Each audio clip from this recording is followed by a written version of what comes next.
महर्षि दयानंद सरस्वती जी का जन्म 12 फरवरी सन 1824 को टंकारा में मोरबी के पास काठियावाड़ क्षेत्र जिला राजकोट गुजरात में हुआ था। उनके पिता का नाम करशन जी लालजी तिवारी और माताजी का नाम जशोदाबाई था। उनके पिता एक कर कलेक्टर होने के साथ ब्राह्मण परिवार के एक अमीर, समृद्ध और प्रभावशाली व्यक्ति थे। बचपन में स्वामी जी का नाम मूल शंकर रखा गया था। कुछ लोग उन्हें प्यार से दयाल जी भी कहते थे। उस समय कौन जानता था कि यह बालक बड़ा होकर संसार का महान पुरुष बनेगा। मूल जी जब 5 वर्ष के हुए तो उन्हें विद्या आरंभ कराया गया। उनकी बुद्धि बड़ी तीव्र थी। वे अपना पाठ झट याद कर लेते थे। 14 वर्ष की आयु में ही सारा यजुर्वेद और दूसरे वेदों के कुछ अंश उन्हें कंठस्थ थे। इसके अतिरिक्त व्याकरण भी उन्होंने पढ़ लिया था। मूल जी के पिता शिव जी के भगत थे। वे शिवरात्रि को व्रत और उपवास किया करते थे। शिव की मूर्ति के सामने बैठकर वे रात भर जागते थे। जब मूल जी 14 वर्ष के हुए तो करशन जी ने उन्हें भी व्रत रखने पर विवश किया। माता ने बहुत कहा कि लड़का छोटा है, ये भूखा न रह सकेगा, परंतु पिता ने एक न मानी। रात को शिव जी के सारे भक्त मंदिर में इकट्ठे हुए। कुछ देर तक तो वे शिव की मूर्ति के सामने बैठे रहे, परंतु आधी रात होने पर निद्रा ने उन्हें आ दबाया। एक एक करके सब सो गए। करशन जी भी ऊँघते ऊँघते खर्राटे लेने लगे। करशन जी ने मूल शंकर जी को कह रखा था कि शिव जी कैलाश पर निवास करते हैं। वे सारे संसार के स्वामी हैं, शत्रुओं से अपने भक्तों की रक्षा करते हैं। सारी भक्त मंडली तो सो गई, परंतु बालक मूल जी जागते रहे। वे देखना चाहते थे कि कैलाशपति शिव कब आकर मूर्ति पर चढ़ाई हुई मिठाई को खाते हैं। महादेव के दर्शन की लालसा से वे आंखों पर पानी के छींटे मार मार कर नींद को दूर भगा रहे थे। सबके सो जाने से मंदिर में बिल्कुल सन्नाटा सा छा गया था। सोने वालों के खर्राटों के सिवा और कुछ शब्द सुनाई न पड़ता था। इतने में बालक मूल जी ने क्या देखा कि एक चूहा बिल से निकलकर उस पत्थर की मूर्ति पर चढ़ गया और वे खटके उस चढ़ावे की मिठाई को खाने लगा। ये देख उन्हें बड़ी हैरानी हुई। पिता ने उनके हृदय में जो शिवजी के प्रति भक्ति भाव उत्पन्न किया था, उस पर गहरी चोट लगी। वे सोचने लगे, क्या यही शिव है जिसकी स्तुति में इतने भजन गाए जाते हैं? क्या यही संसार का स्वामी है? यह तो अपने ऊपर से एक चूहे को भी नहीं हटा सकता। यह संसार का क्या वनाजा बिगाड़ सकता होगा? उन्हें विश्वास हो गया कि यह निर्जीव पत्थर की मूर्ति सच्चा शिव नहीं। अपनी शंका को दूर करने के लिए उन्होंने अपने पिता को जगाया और जो कुछ देखा तो सब कह सुनाया। पिता ने ऐसी शंका करने पर पहले तो पुत्र को डांटा और धमकाया कि ऐसी बात मुंह से मत निकालो, त्रिलोकपति महादेव अप्रसन्न हो जाएंगे। फिर युक्ति से उसे समझाने का जतन किया, परंतु वे उसकी शंका को ना मिटा सके। तब से बालक दयानंद का विश्वास मिट्टी के महादेव पर से बिल्कुल उठ गया। उन्होंने उसी समय घर आकर व्रत तोड़ डाला और कुछ खा पी कर सो गए। कुछ दिन बाद उनकी प्यारी बहन का देहांत हो गया। भाई बहन का आपस में बड़ा प्रेम था। मूल जी ने पहले कभी मृत्यु ना देखी थी। इस मृत्यु से उनके हृदय पर गहरी चोट लगी। वे सन्न से रह गए।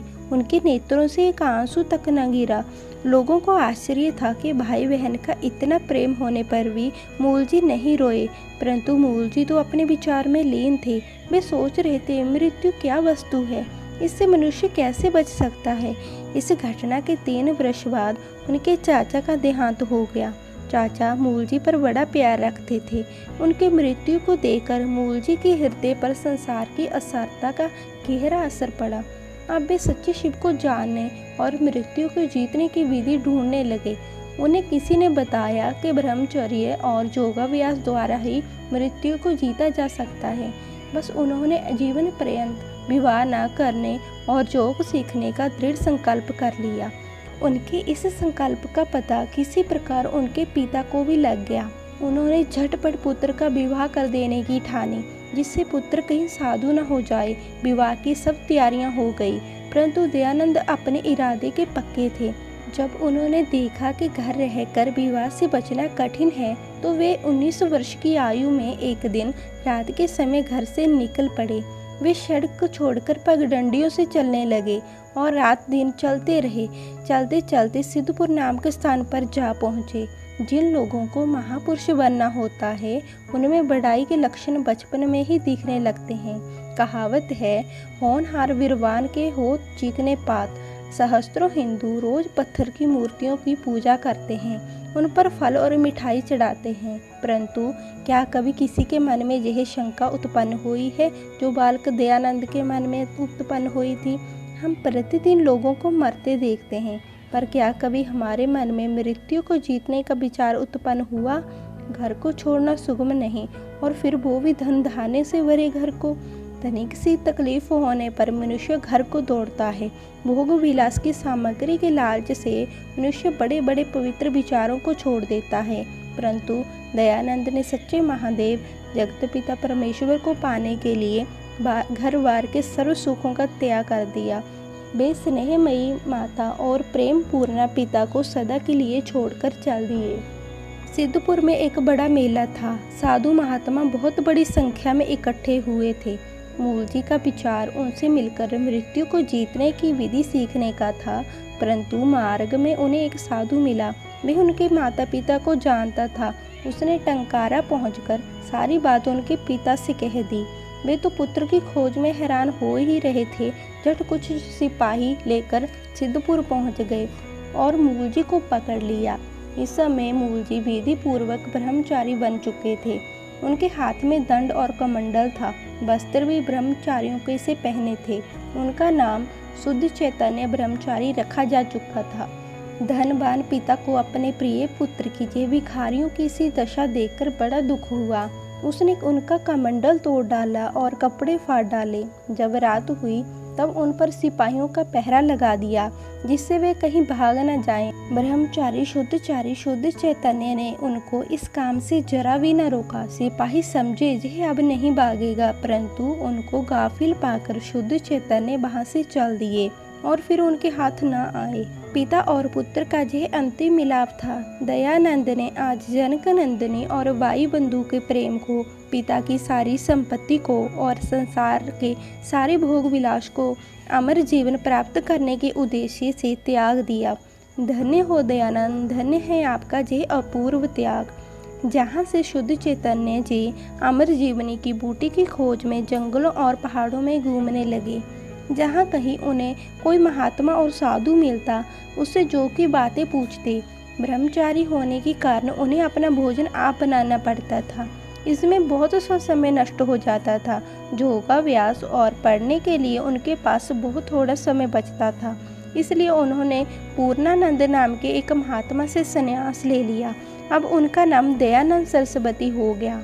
स्वामी दयानंद को नर्मदा तट पर चारनीद करनाली नाम के स्थान में ज्वालापुरी और शिवानंद गिरी नाम के 2 साधु मिले। उन्होंने उनको योग की सारी क्रियाएं सिखाकर निहाल कर दिया। दयानंद सदा सत्य की खोज में रहते थे। वे प्रत्येक बात की स्वयं परीक्षा करते थे।